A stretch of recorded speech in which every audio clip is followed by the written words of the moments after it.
มีแต่ลิงนะทุกคนลิงหลายหลายนะเอามาจอดซื้อกล้วยว่านให้ลิงเนาะซื้อเล็กกล้วยแล้วก็ว่านใหญ่ให้ลิงนะสาวครูออนเป็นคนใจบุญทุกคนซื้อกล้วยซื้อขนมป้อนลิงนี่นะแข่งทับเอียดนอกกับเมนว่าองค์พระทุกคนตอนนี้เบาสว่างกับมาฮอดวัดมหาโศกเนาะวัดแห่งนี้ก็เป็นอีกวัดหนึ่งที่มีชื่อเสียงต้องประเสริฐนอกพญานาคมาขอพรเลยตากรมคำบนมากับคุณป้านะจากนั้นพระสวัสดิ์บูชาพญานาคเนาะมาขอพรนำเราพญานาคเนาะสถานที่กว้างขวางเคยเห็นแต่ในเฟซในไลน์ทุกคนกับผมมีบุญวาสนาได้มาจ้าเทื่อกะวันนี้ก็มีโอกาสได้มาได้น้องแกงนี่พี่พกแพงเกิดการจีประเดชพระคุณพ่อแม่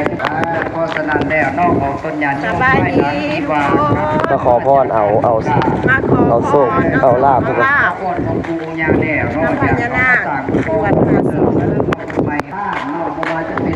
ถึงแล้วบุญฮอนยอดถึงทุกคน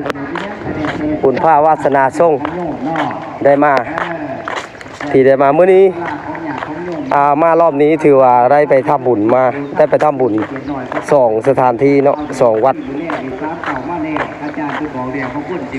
คือสถานที่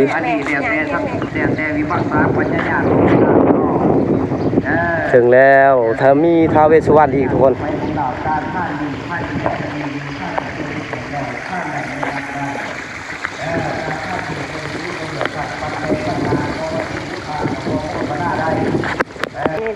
ว่าจะมาอุปโภคนาเป็นน้ำตกน้ำหวานหรือว่าจะเป็นปัจจัยนี่น้ำตกตาเลยน้องดีน่ากะบ่ฮ้อนแดดเลยมาเห็นพญานาคก็ดีใจเลย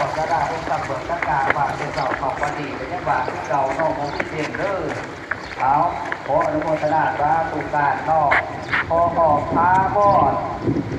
คุณฮอดยอดถึงทุกคนพระจักรน้อง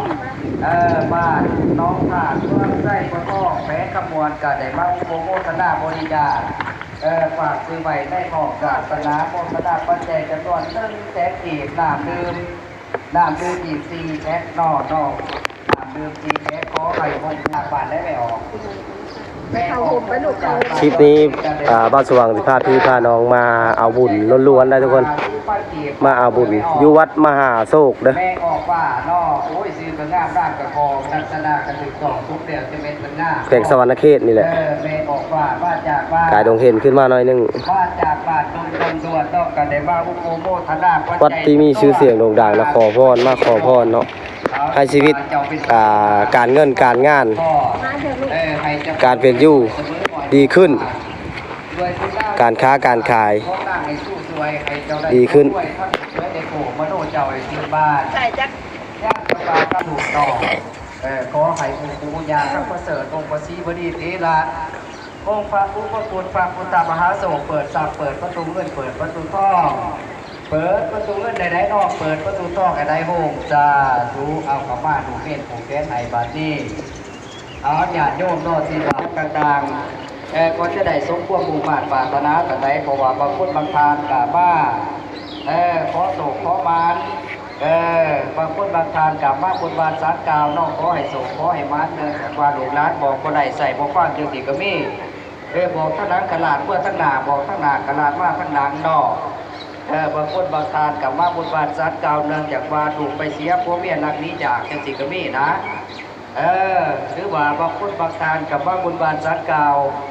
ขอให้พิษทุกพิษอยากพิษหนีพิษจิ้มอันนี้ก็มีแต่มีบักษาปัญญาญาณของไฟของลาวนอแต่ว่าเบื้องต้นนอให้ตั้งมันอยู่ในคุณศีลคุณธรรมคุณงามความดีให้เฮามีความขนบนอบนอนี่เบื้องต้นเป็นต้นนี้นอญาติโยมนอเฮาโกงกาโดยความขนบนอบนอองค์ปู่ญาก็จะดลบันดาลประทานพรให้เฮาได้สมความมุ่งมั่นปรารถนาจะได้ภายหลังที่ว่ากับลงมาจากการโกงกาบคารวะของพ่อหลวงปู่ญาแล้วบางคนบางทานก็สิว่าโอ้ยอาจารย์เลยว่าซั่นจำเป็นจะได้หลอกดวงปรารถนาสตาส่วนนี้พอสู่พมานปรารถนาดูร้านกระบอกพวกคอยไหลใส่พวกคอยฟังซื้อเด็กกับพวกด้วยซื้อไว้กับพวกถือว่าซั่นซื้อเด็กกับพวกด้วยซื้อไว้กับพวกถือซื้อเด็ก ไล่แต่กะลาดว่าซั่นแล้วสู่ไปสื่อสารที่ตัวบ่ได้กูนางว่าซั่นนะซื้อเด็กก็บ่รวยซื้อลูกหวยก็บ่ถือมีกรว่าซั่นเบิดแสนปลายหัวยำยางใหญ่ไม่ออกว่าเนาะมันเป็นน้ำยังดีเพิ่นว่าใช้น้ำเสียรวยเอาไปถวายพญานาคแหละ เอาคำว่าบอกเก็บในก่อน ถวายเลยสิ อย่าเสียรวมเสียบาสนาหรือว่าเสียที่การคิดอธิษฐานล่อให้แน่นี่เชื่อมันในคุณคิดคุณภาพย่อคุณคิด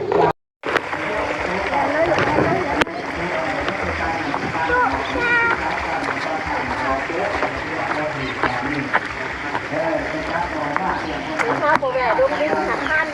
ขาจานเลยคือถ้าเขาขึ้นมาเพื่อเดียวขึ้นมาดีเลยขึ้นมาหอดได้ขึ้นมาลงรู้ป่ะเราเอาหมูจอดตรงนี้ไง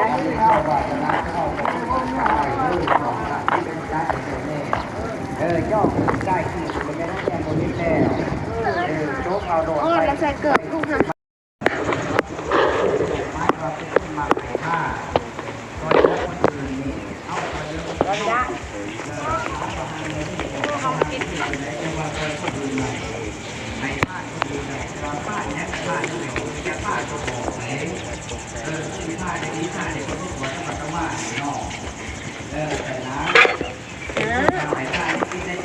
ไปดูขุมหน้าโพสขุมกระลินกับหน้าโพสขุมเย็น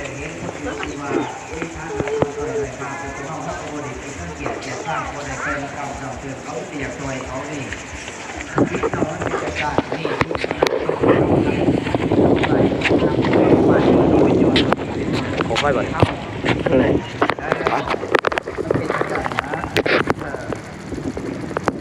นะคนมาขอพรหลายนะเดี๋ยวเขาสิมาขอพรนำท้าวเวสสุวรรณวันนี้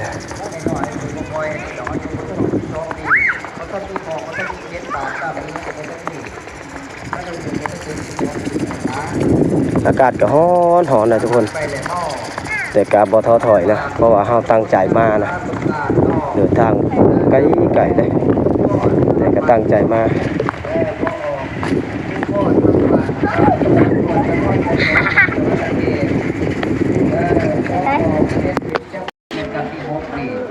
การเงินการที่รักก็อยากขาดคือเกิดตรงนี้ทุกเดือนไรเงินมือแรกเสียเงินมือเก่า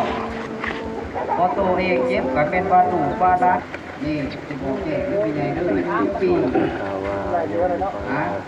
ตอนนี้อายุทุกปีเด้อการตีเจ็บที่ไม้บาตีได้มีทั้งของเขาเรื่องโซ่ที่ว่าอะไรอาชีพเอาโซ่ไม่ไหวลิ้นเนาะอาชีพไปแล้วอาจจะน้องของที่เจ็บที่ได้นายเอ้ยไปลูกไปอย่าแข่งแดดร้านคุณจะเข้าห่มไปดีน้ำ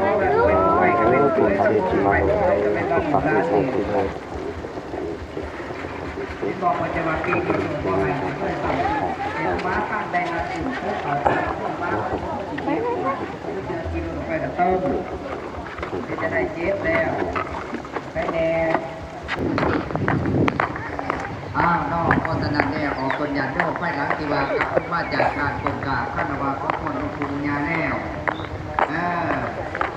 บางคนบางชาจากเสียงบอกเสียงวาสนาเปิดวาดวงวาสนาเข้าสมนี่จิตจะได้มาจะได้ไหลมาเทียเข้าสมัยใต้หลังเราประเดี๋ยวพูดโมเมนต์ว่าจะใช้ปริศนานี่ทางฝั่งนี่เดี๋ยวสิยางก่อนมาทุกคนวันนี้บ่าวสุวังพาพี่พาน้องมาขอพรอยู่ที่วัดมหาโศกเนาะวัดนี้ก็เป็นวัดที่ค่อนข้างที่จะมีชื่อเสียงในแก่งสวรรณเขตเฮาเนาะกันที่สองวัดโตที่แรกที่บ่าวสว่างไปก็คือวัดท่านใจเนาะวัดนี้ก็โด่งดังในปีนี้มาขอพรในการเงินการงานก็ใส่มาขอพรก็ประสบผลสำเร็จเนาะผู้ใดอยากมาก็แห่งสวรรณเขตมาขอพรมีขอพรกันพญานาคขอพรนำผู้ละกาขอพรนำท้าวเวสสุวรรณเนาะบรรยากาศกว้างขวางสะอาดสะอาดงามตานะเป็นแรงศูนย์ร่วมทั้งจิตใจนะทุกคน วิทย์ที่เขาแดดมันก็ไปหาผู้ใหม่ฮะที่บอกแจกเด้อช่วงนี้เขาเห็นดีข้างมาเมียเขาประมาณเขาจอยดีมันเปลี่ยนกันเด้อระวังนะฟังได้อยู่ดีกันที่สองนี่กันที่อะไรไม่ออก